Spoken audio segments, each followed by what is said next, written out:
पश्चिम बंगाल विधानसभा चुनाव में भारतीय जनता पार्टी के बढ़ते जनाधार और निर्णायक बढ़त को देखते हुए आज राष्ट्रीय सनातन सेना भारत आजमगढ़ इकाई द्वारा पुरानी कोतवाली पर विजय उत्सव मनाया गया।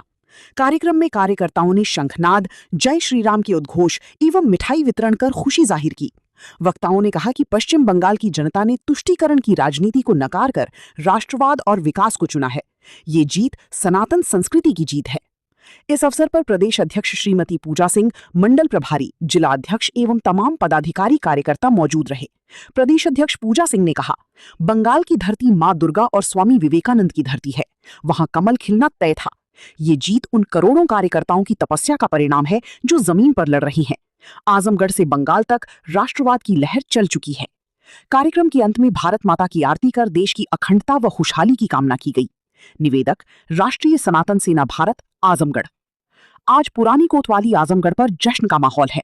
पश्चिम बंगाल में भारतीय जनता पार्टी की प्रचंड बढ़त की खबर मिलते ही राष्ट्रीय सनातन सेना भारत के कार्यकर्ताओं ने ढोल नगाड़ों के साथ विजय उत्सव मनाया।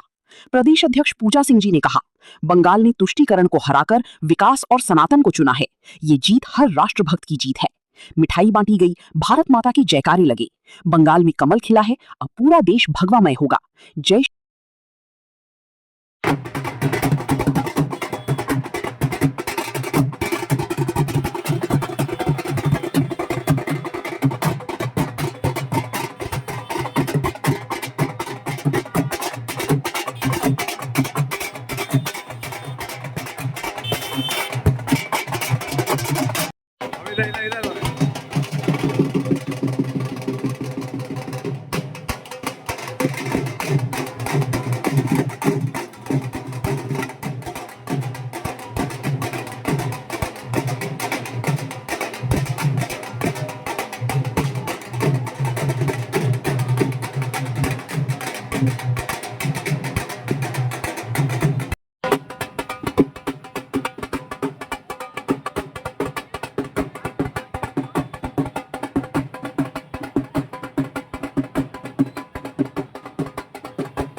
मैडम, आज जो आप जश्न मना रही हैं, जीत का जश्न मना, क्या कहना चाहेंगे? ये पश्चिम बंगाल में जो ऐतिहासिक जीत हुई है, ये जीत सिर्फ राजनीतिक दल की नहीं है बल्कि एक नारी सशक्तिकरण की भी जीत है। इसलिए आज हम ये जश्न मना रहे हैं राष्ट्रीय सनातन सेना भारत की। आपने एक नारा दिया था, जो लोग गौ के ऊपर टिप्पणी कहा था, तो आपने कहा गौ नहीं तो दूध नहीं। उस पे आपने कहा था कि हम जवाब देंगे। पश्चिम बंगाल के सांसद सायोनी घोष ने कहा था कि चाय से शुरू हुई थी सरकार और गाय पे अटक गए, जिसका जवाब हमने उत्तर प्रदेश से उनको दिया था कि अगर गाय नहीं होती तो सभी के कप में चाय नहीं होती। तो आज उस गाय की चाय का जवाब मुझे लगता है कि पश्चिम बंगाल के सांसद सायोनी घोष को मिल चुका है। तो अब गाय भी रहेगी और सबके कप में चाय भी रहेगी। इसी जीत का जश्न आज हम यहाँ पे मना रहे हैं। क्या कहना चाहेंगे लोगों को, जिस तरह से भारी मात्रा में जीत मिली है, तो क्या ये देखिए, ये जो जीत है वो सच्चाई की जीत है, बुराई पे अच्छाई की जीत है, असत्य पे सत्य की जीत है। और इसी तरह से अगर लोग खुल के वोटिंग करेंगे तो वही जीत जो होगी, जो जनता चाहती है, जो कि आज पश्चिम बंगाल में हुई है।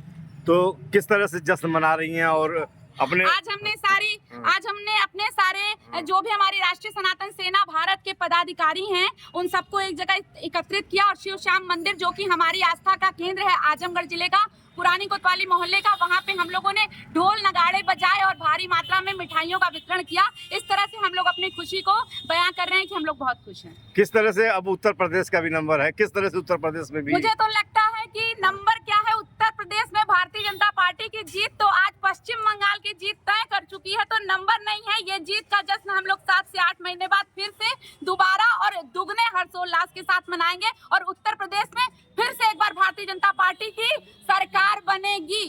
आजमगढ़ में जिस तरह से विपक्ष में रहता है, लोगों से क्या उम्मीद रखती है? देखिए, आजमगढ़ का तो बहुत बड़ा दुर्भाग्य है कि जिसकी सरकार केंद्र में, जिसकी सरकार राज्य में, आजमगढ़ में उसकी सरकार नहीं बन पाती है। लेकिन इस बार लोग जागृत हों और जो केंद्र में है, जो राज्य में है, वही जिले में भी होना चाहिए। तो हम चाहते हैं कि जिस तरह पश्चिम बंगाल में तख्ता पलट हुआ और हमें संपूर्ण विश्वास है 150% की आजमगढ़ में भी इस बार भारतीय जनता पार्टी के विधायक जरूर चुने जाएंगे। आपका जो संस्था है, क्या संस्था है और उसके तरफ से? मैं RSSB से हूँ, राष्ट्रीय सनातन सेना भारत, और हमारा ये नारा है कि हिंदुत्व क्या है, हमें दिलों में हिंदुत्व को जगाना है और हमें गौ माता, जो कि न ही एक आस्था का केंद्र है बल्कि उत्तर प्रदेश और पूरे भारत, पूरे विश्व में एक बहुत बड़ा रोजगार का केंद्र है, जिनके दूध और बहुत सारी चीजों से बहुत बड़ा रोजगार होता है, बहुत सारी मेडिसिन बनती है। तो उनकी सुरक्षा करें कि जीवन जिससे अच्छे से आदमी यापन कर सके और गौ माता का जो है सम्मान करें, उनके दूध का सम्मान करें। इसलिए हम लोग गौ रक्षा आवाहन और हिंदुत्व को जागृत करने के लिए संस्था हमने खोली।